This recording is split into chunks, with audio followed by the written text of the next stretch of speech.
नाजरीन, इस वक्त एक बड़ी खबर सामने आ रही है। आपको बता दें, कोचिन शिपयार्ड पर एयरक्राफ्ट कैरियर से चोरी का मामला सामने आया है। एनआईए ने 2 मुलजिमीन के खिलाफ चार्जशीट दाखिल कर दी है। मुलजिमाना दरअंदाजी और डाका डालने के इल्जामात लगाए गए हैं।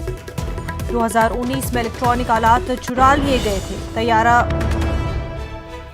तैयारा बरदार बहरी जहाज से अहम आलात की चोरी हुई थी।